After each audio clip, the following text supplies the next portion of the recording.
ઘણા વર્ષો પહેલાં કિષ્કિંધા નામના પ્રદેશમાં અંજના નામની એક ખૂબ જ ધાર્મિક અને સદ્ગુણી સ્ત્રી રહેતી હતી. તેના પતિનું નામ કેસરી હતું, જે એક બહાદુર વાનર રાજા હતા. અંજના માતા ભગવાન શિવની ખૂબ ભક્તિ કરતા હતા.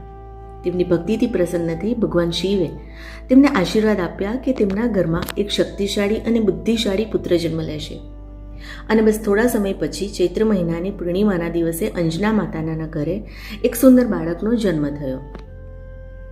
આ બાળકનું નામ હનુમાન રાખવામાં આવ્યું. બાળપણથી જ હનુમાનજી ખૂબ ચંચળ, બહાદુર અને શક્તિશાળી હતા. એક દિવસ નાનકડા હનુમાન આકાશમાં ઉગતા લાલ સૂરજને જોઈ ગયા. તેમને લાગ્યું કે આ કોઈક મીઠું ફળ છે અને ફળ ખાવાની ઈચ્છાથી તેઓ ઊંચે આકાશમાં ઉડી ગયા અને સૂર્યને પકડવા લાગ્યા. આ જોઈ દેવતાઓ આશ્ચર્યમાં પડી ગયા. તે સમયે દેવરાજ ઇન્દ્રએ હનુમાનજીને રોકવા માટે તેમના વજ્રથી પ્રહાર કર્યો. પ્રહારથી હનુમાનજી જમીન પર પડી ગયા. તેમને ઈજા પણ થઈ.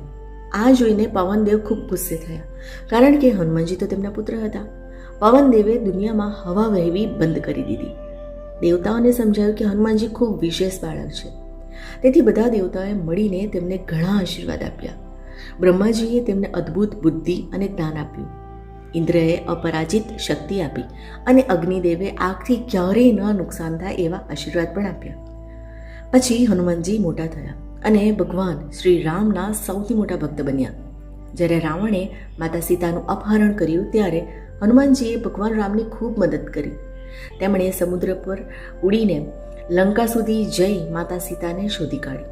હનુમાનજી ખૂબ શક્તિશાળી હોવા છતાં હંમેશા વિનમ્ર અને ભક્તિભાવથી ભરેલા હતા. તેઓએ બતાવ્યું કે સાચી શક્તિ ભક્તિ, સેવા અને સારા કામમાં છે. અને આ જ કારણે દર વર્ષે ચૈત્ર મહિનાની પૂર્ણિમાના દિવસે હનુમાન જયંતિ ઉજવવામાં આવે છે. આ દિવસે લોકો મંદિરમાં જઈ હનુમાનજીની પૂજા કરે છે, હનુમાન ચાલીસાના પાઠ કરે છે અને ભગવાન શ્રી રામનું સ્મરણ કરે છે. બાળકો માટે હનુમાન જયંતિનો સંદેશો એ છે કે આપણે હંમેશા બહાદુર બનવું, સારા કામ કરવા, માતા પિતાનો આદર કરવો અને ભગવાનમાં ભક્તિ રાખવી. જો આપણે પણ હનુમાનજી જેવા ગુણ અપનાવીશું તો આપણે પણ જીવનમાં શક્તિશાળી અને સારા માણસ અવશ્ય બની શકીશું. તો આવો ભેગા મળી આજે આપણે સૌ હનુમાન ચાલીસાનું પઠન કે શ્રવણ કરીએ. જય શ્રી રામ.